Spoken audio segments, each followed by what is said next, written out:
Creator की अभिव्यक्ति। ओम श्री गुरुवे नमः। आप सभी देवतुल्य प्यारे भाइयों को सादर प्रणाम स्वीकार हो। युग ऋषि का युग परिवर्तन संदेश यूट्यूब चैनल के सभी आत्मीय दर्शकों का स्वागत है, अभिनंदन है, क्योंकि आप सब इस युग के युग व्यास, युगावतार, युग दृष्टा, युग ऋषि, वेद मूर्ति, तपोनिष्ठ पंडित श्याम शर्मा आचार्य जी की अमृतवाणी सुनते हैं और उस पर मनन चिंतन करके अपने जीवन में उतार कर अपने को मानव से महामानव बनाते हैं।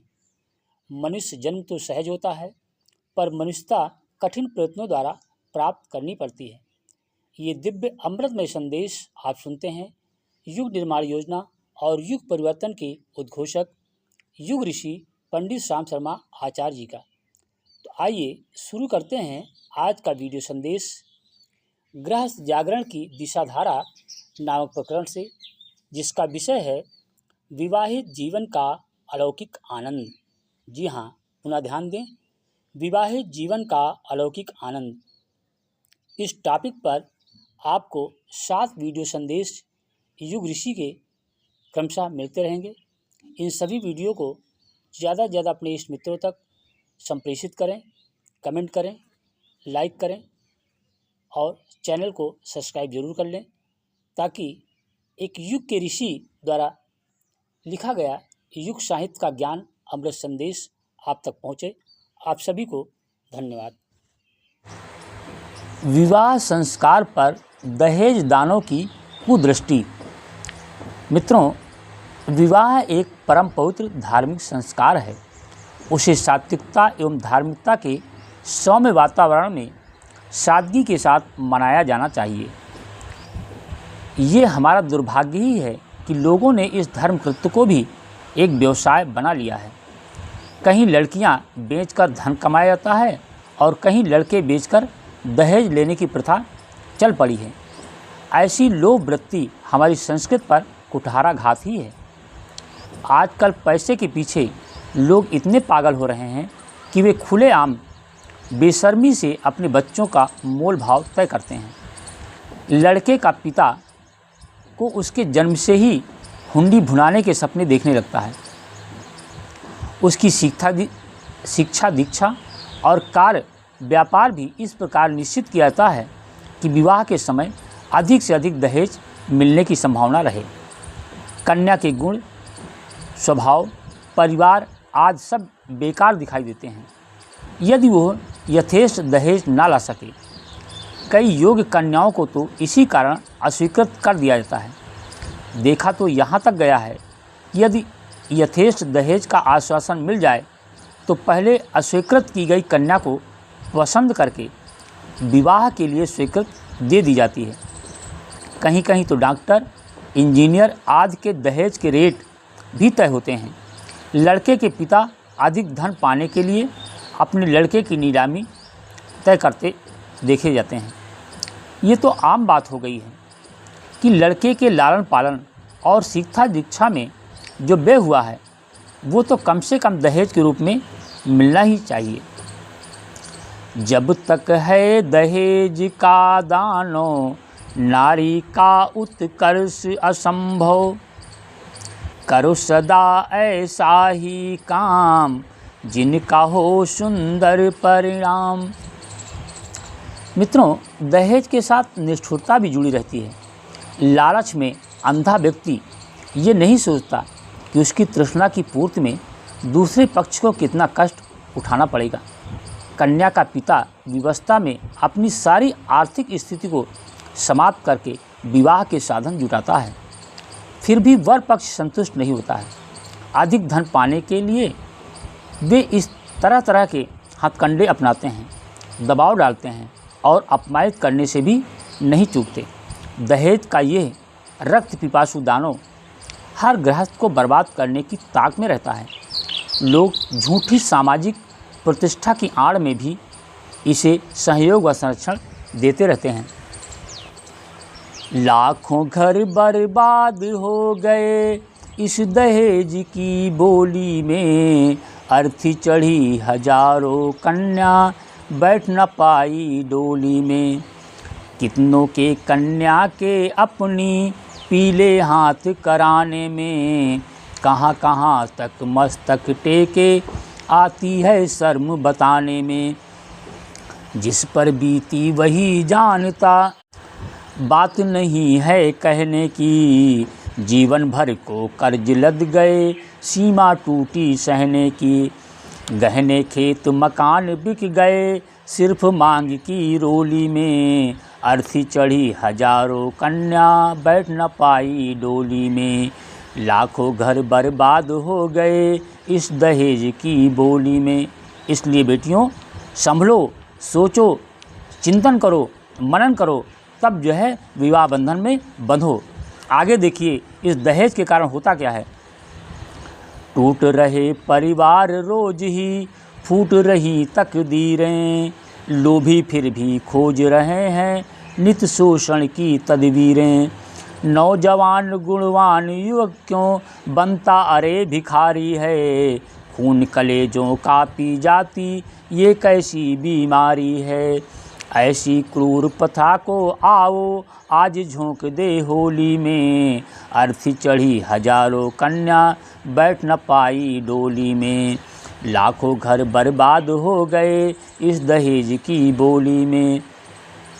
पति पत्नी के बीच खाइयाँ खो दी इस शैतान ने, सास बहू को शत्रु बनाया है देखो हैवान ने। बेमतलब की बातों पर भी राल मचाई जाती है, क्रूर कर्म कर कहीं कहीं तो बहू जलाई जाती है। दानवता आ घुसी कहाँ से मानवता की खोली में, अर्थी चढ़ी हजारों कन्या बैठ न पाई डोली में। लाखों घर बर्बाद हो गए इस दहेज की बोली में। सहन मत करो क्रूर प्रथा ये, इसे सदा को दूर करो। दानवता के अहंकार को संकल्पों से चूर करो। बहुत हो चुका नाच अशिव का अब सज्जनता अपनाओ, छोड़ रूढ़ियाँ सद्विवेक संग निर्भय हो आगे आओ।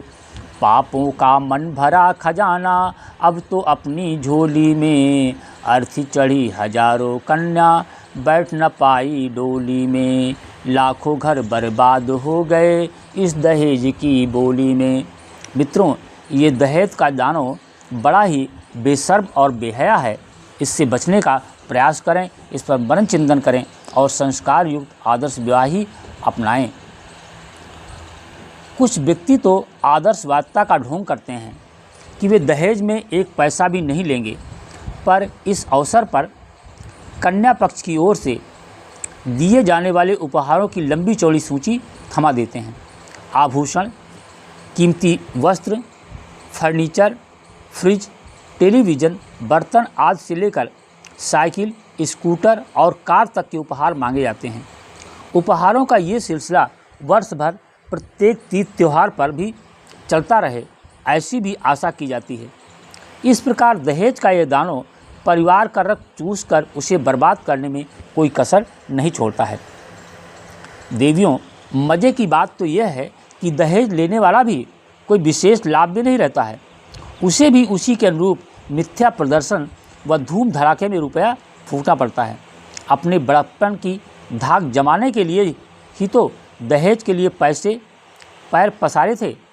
अब समाज में अपनी अमीरी की झूठी शान भी तो दिखानी होती है। अमीरी का ये स्वांग कितना महंगा होता है, इसे हम आसानी से समझ सकते हैं। घर फूंक तमाशा देख वाली स्थिति हो जाती है। इसीलिए कहते हैं कि खर्चीली शादियां हमें दरिद्र और बेईमान बनाती हैं। दहेज की इस कुप्रथा का दुष्परिणाम समाज के प्रायः प्रत्येक क्षेत्र और वर्ग पर पड़ता है। नारी की स्थिति दयनीय होती है। कन्या को जन्म से ही दुर्भाग्य का सूचक समझा जाता है। ऐसी अनिश्चिंत संतान माता पिता के सच्चे स्नेह से भी वंचित रह जाती हैं और हीन भावना से ग्रसित होने के कारण उसके व्यक्तित्व का समुचित विकास भी नहीं हो पाता है।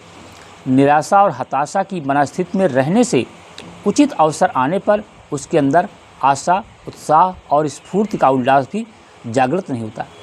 फिर जब विवाह के समय उसके माता पिता पर दहेज की मार पड़ती है तो वर पक्ष की निष्ठुरता से दुखी होकर सास ससुर और पति के प्रति भी वो सच्चा सम्मान नहीं रख पाती है। मित्रों, इस प्रकार दहेज की ये बुराई दोनों पक्षों को आर्थिक क्षति तो पहुंचाती ही है, उनके बीच आत्मीयता के स्थान पर कटुता और घृणा का बीजारोपण भी कर देती है। दहेज का ये दंश जीवन भर सबको दुखी करता रहता है। जागृत एवं संस्कारवान युवक युवतियों का दायित्व। मित्रों, वैसे तो दहेज के इस दानों का विरोध हर व्यक्ति को हर स्तर पर करना ही चाहिए, पर अविवाहित युवक युवतियों को तो उसका समूल नाश करने की शपथ ही लेनी चाहिए। युवावस्था में प्रलोभन का अंश कम और आदर्शवादिता का अधिक होता है। वे हर बात में उतना लालच करने के अभ्यस्त नहीं होते जितना कि ढलती आयु वाले। उनके शुद्ध, सरल और निर्मल हृदय पर आदर्शवादी विचारधारा का अधिक प्रभाव पड़ता है। युवकों को चाहिए कि वे स्पष्ट रूप से अपने अभिभावकों को ये बता दें कि ये बिकाऊ माल नहीं है और किसी भी सूरत में दहेज ग्रहण नहीं करेंगे। नारी जाति के प्रति अपनी श्रद्धा एवं उदारता प्रदर्शित करने के लिए और समाज को इस घातक दलदल से बाहर निकालने के लिए थोड़ा साहस दिखाने को उन्हें कटिबद्ध हो जाना चाहिए। उनके सत्संकल्प की दृढ़ता के आगे उनके माता पिता भी अंततः झुक जाएंगे और दहेज रहित आदर्श विवाह के लिए अपनी मानसिकता बना लेंगे। इसका प्रत्यक्ष लाभ भी उन युवकों को मिलेगा। जब दहेज का बंधन नहीं रहेगा तो गुण, कर्म, स्वभाव के आधार पर सुंदर व सुशील कन्या के चुनाव में कोई बाधा नहीं आएगी और जीवन पर्यंत दाम्पत्य जीवन के अलौकिक आनंद का सुख मिलता रहेगा। उनकी साहसिकता की सराहना होगी सो अलग है। नारियां देश की जाग जाएं अगर युग स्वयं ही बदलता चला जाएगा। शक्तियां जागरण गीत गाएं अगर हर हृदय ही मचलता चला जाएगा। वीर संतान से कोख खाली नहीं, गोद में कौन सी शक्ति पाली नहीं। जननियाँ शक्ति को साध पाएं अगर शौर्य शिशुओं में बढ़ता चला जाएगा। नारियाँ देश की जाग जाएं अगर युग स्वयं ही बदलता चला जाएगा। मूर्ति पुरुषार्थ में है सदाचार की, पूर्ति श्रम से सहज साध्य अधिकार की। पत्नियाँ सादगी साध पाएं अगर पति स्वयं ही बदलता चला जाएगा। पति स्वयं ही बदलता चला जाएगा। देवियों, युवतियों को भी पीछे नहीं रहना चाहिए।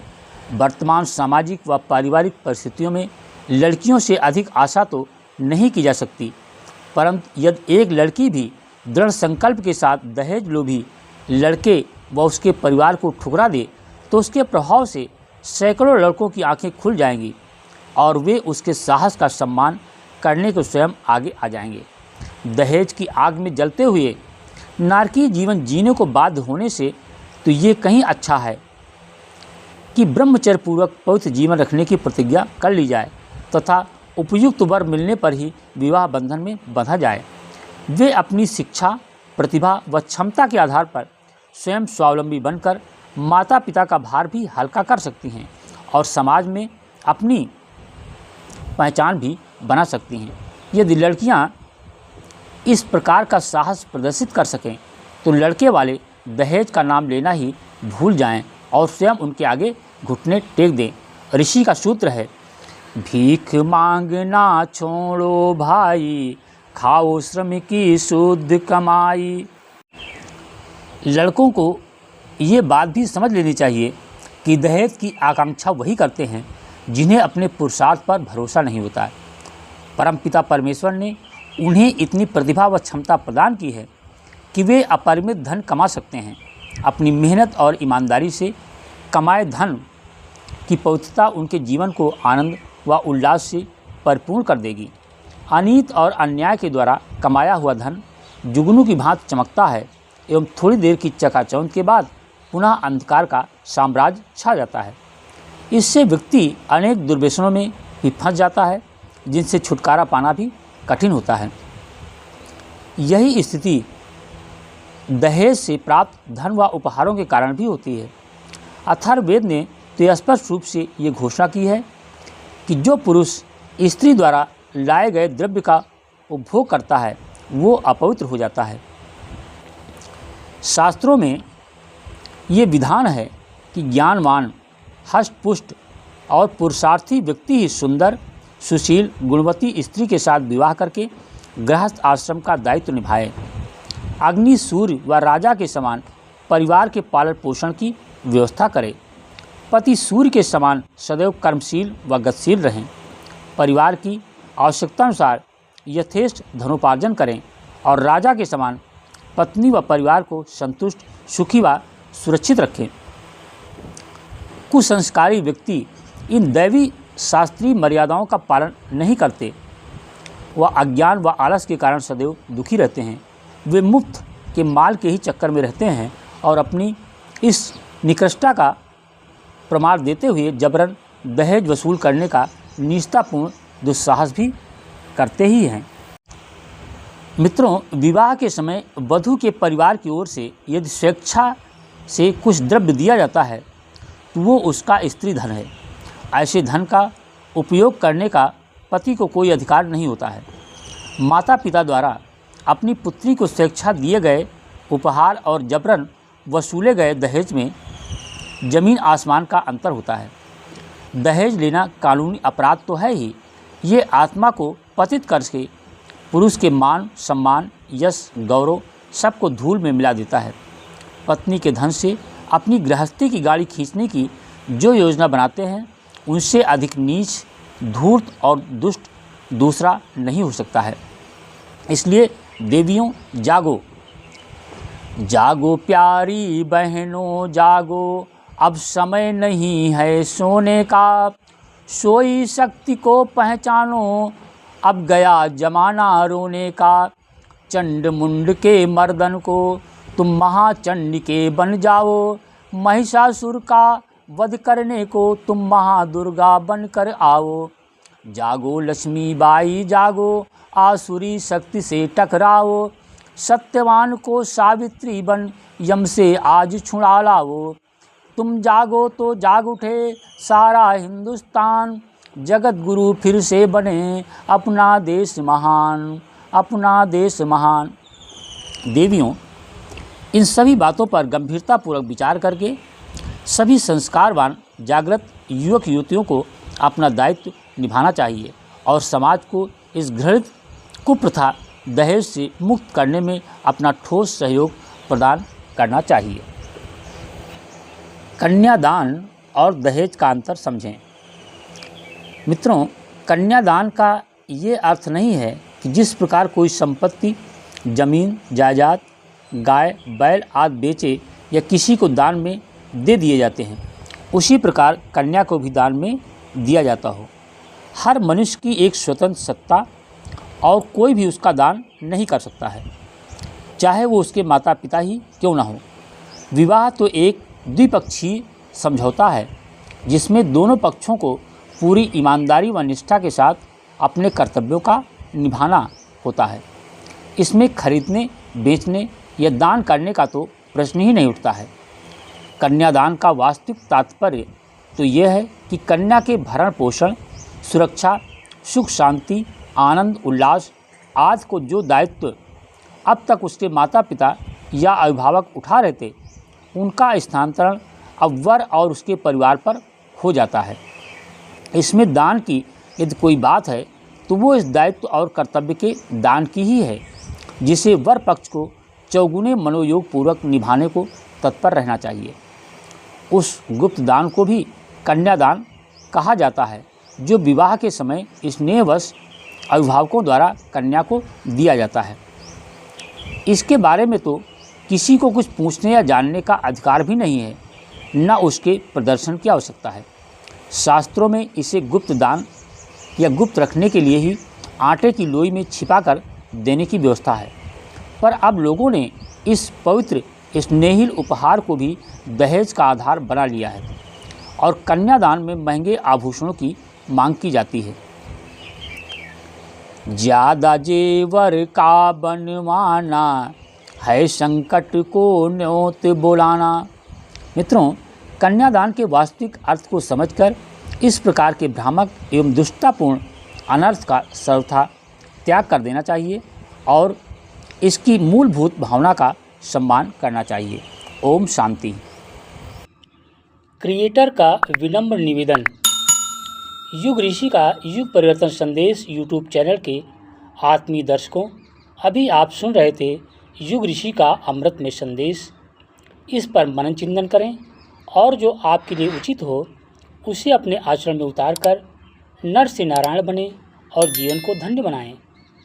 अपने इष्ट मित्रों तक इस संदेश को ज़्यादा से ज़्यादा शेयर संप्रेषित जरूर करें ताकि मानव में देवत्व का उदय होकर धरती पर स्वर्ग का अवतरण हो। यही युग निर्माण योजना और विचार क्रांति अभियान का उद्देश्य है। मनुष्य देवता बने बने यह धरती स्वर्ग समान, यही संकल्प हमारा है, यही संकल्प हमारा है। विचार क्रांति अभियान इसी को कहते युग निर्माण, यही संकल्प हमारा है, यही संकल्प हमारा है। धन्यवाद।